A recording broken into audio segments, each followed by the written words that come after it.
Good afternoon, everyone. My name is Liam Anderson. I'm the Device Integration Manager at Solana UV. I'm here today to talk about our efforts to move beyond the limits of the AlGaN material system and produce high-performance sub-240 nanometer Far-UVC LEDs using short-period superlattice technology. Solana, as a company, is a privately funded Australian semiconductor manufacturing and research company with a worldwide presence. We have offices in Australia, Asia, and North America, with our corporate HQ in Australia and Solana UV based in Australia. We also have ISO 9001 certification, as well as US Defense Trusted Foundry clearance. So Solana UV focuses on the development of near and far UV LEDs, all the way from R&D all the way through to production. We're situated in a 15,000 square meter riverfront site in Brisbane, where we house a 150 millimeter or 6-inch epitaxy production fab with nearly 1,000 square meters of class 100 to 10,000 clean rooms, as well as an epitaxy material R&D facility based at the Uni of Adelaide in South Australia. So moving beyond the limits of AlGaN, first of all, we need to establish what those limits are. And Dr. Kneissl gave a very good introduction to that, but I'll go a little bit further into some of those details. So UVC LED devices are fabricated in the AlGaN material system because it allows access to theoretical band gaps all the way from gallium nitride at 360 nanometers down to aluminum nitride around 210 nanometers. I say theoretical, going below 230 is very, very challenging practically. The devices typically use bulk AlGaN multiple quantum wells to produce the light, with wells and barriers in the range of nanometer thickness. So wells typically around 1 to 2 nanometers, barriers typically around 6 to 8 nanometers. As you go to higher composition wells, which you need to do to drop the wavelength, you run into the problem where the light starts to emit sideways in the plane of the material. Coupling this with the high index of the material system means getting that light out of the device is very, very challenging. On top of that, the surrounding structures become more difficult to dope because as the aluminium composition goes up, the ionization energy of your dopants scales horrifically. And finally, when you have these kinds of thick wells, you end up with a situation where the low energy eigenfunctions of your holes and electrons spatially separate inside of your wells due to the strong polarization fields in the AlGaN material system.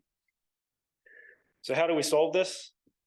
At Solana, we approach this using the short period superlattice concept. So a superlattice is a periodic structure of layers of 2 or more materials, which we then build up in a repetitious fashion. Most classic example would be the multiple quantum well system in typical UV LED devices. A short period superlattice takes this idea to the extreme. The thickness of each layer is on the order of monolayers, which are the atomic units in the crystal structure, in the scale of angstroms rather than nanometers. So typically, layers in a short period superlattice are all below 1 nanometer. And the period might be a couple of nanometers, 2 to 3.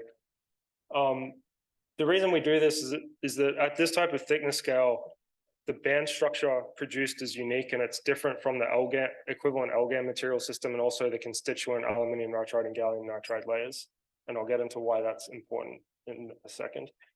We use SPSLs formed from the binary endpoints of the AlGaN material system because that has practical benefits from the growth perspective for making these devices.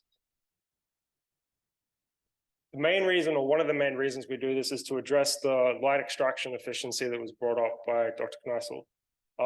As mentioned previously, as you go to lower wavelengths, the light tends to emit in the plane of the structure. If you use a short period superlattice, you can make the light emit vertically in the structure. The way that this works is in the AlGaN material system, gallium nitride tends to emit vertically, aluminum nitride tends to emit sideways. If you make a short period superlattice, you can maintain the valence band ordering, over here on the left, which is what determines the direction the light goes. In a short period superlattice, the highest energy state subband in the valence band is maintained as the heavy hole band, which is just a very technical way of saying you can make the light still go vertically out of the device rather than what you'd get sideways in a traditional AlGaN material system. An additional benefit from that is because you have very thin wells, you avoid the spatial separation of your wave functions. So you no longer have to deal with the quantum confined Stark effect. So your radiative recombination efficiency stays high. You can also tune the wavelength simply by narrowing or widening your GaN well. And that lets you tune your wavelengths in a way that's analogous to tuning the composition in an AlGaN structure. So yeah, that's why we use SPSLs. To grow these, we need to use MBE, and we use a Vico Gen 200 MBE dual chamber system. There's some details here that aren't too important, but probably the main useful detail for everyone here is we're still using the typical dopants of silicon and magnesium for N and P type respectively.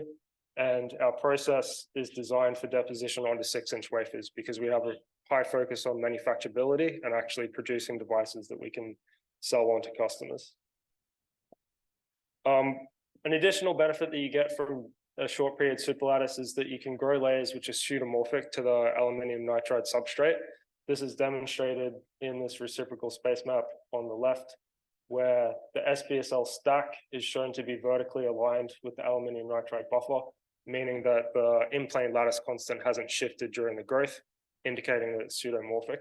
This occurs because none of the layers within the stack go above the critical layer thickness. So you can grow thicker layers which don't generate defects throughout the structure, and also let you simplify your structure a little bit because you don't need to add additional strain management layers into your stack.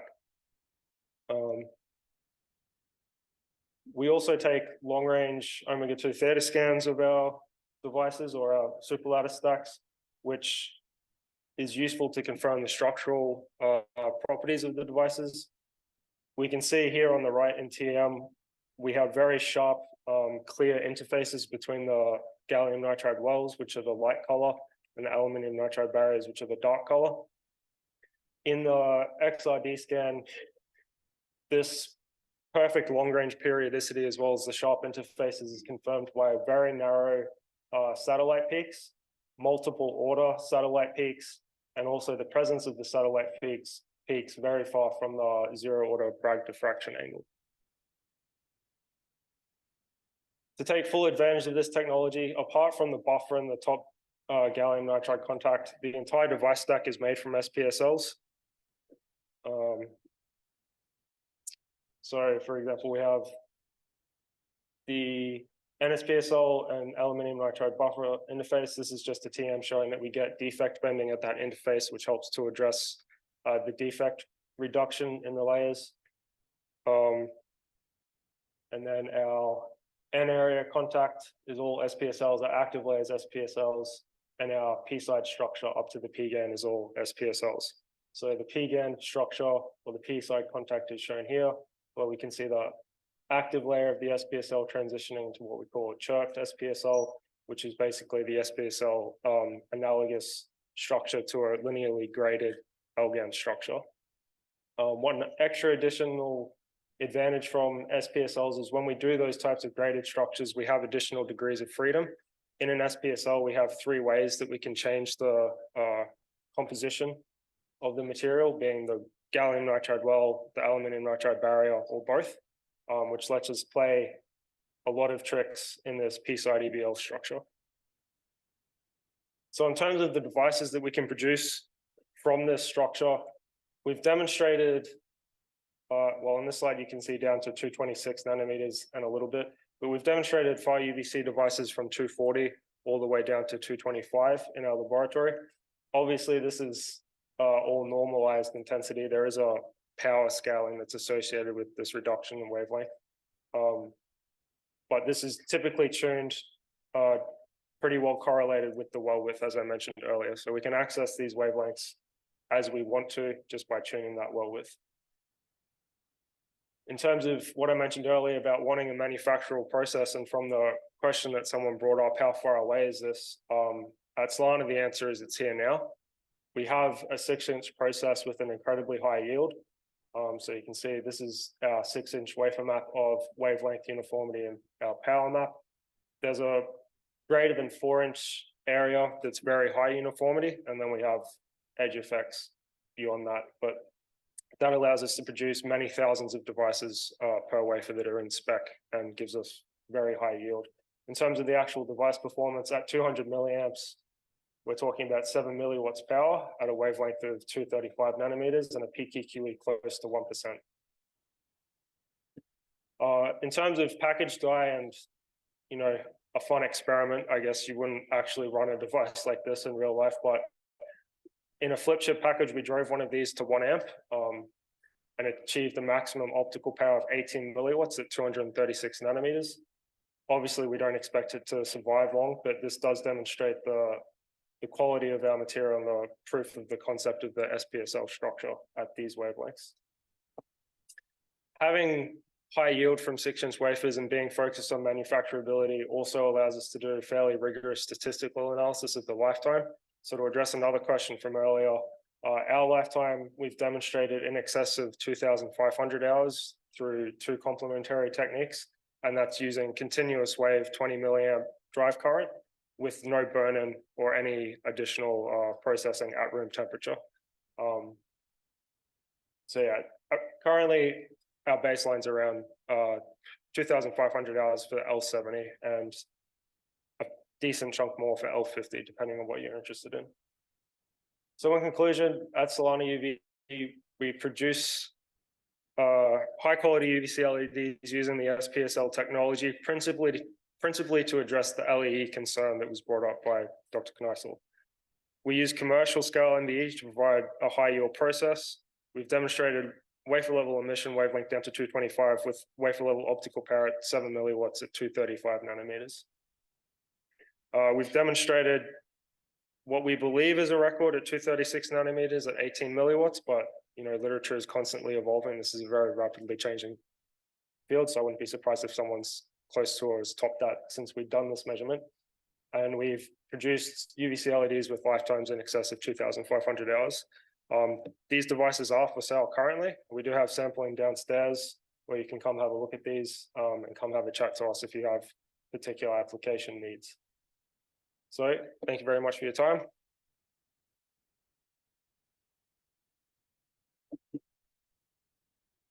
Time for one question. Go at the front.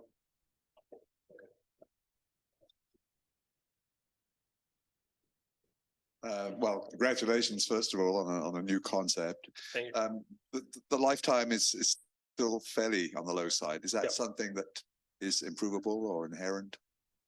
It's definitely something that's improvable. In the short term, it's difficult to say how far we could take it. It's a strong function of wavelength at the minute, like all things with these devices.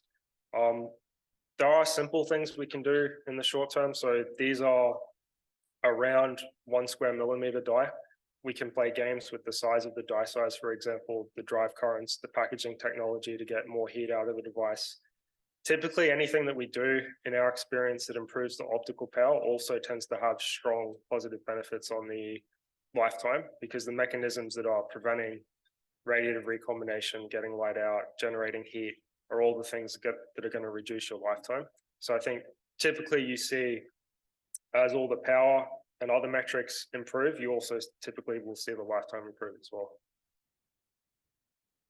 Okay. Thank you. Thank you.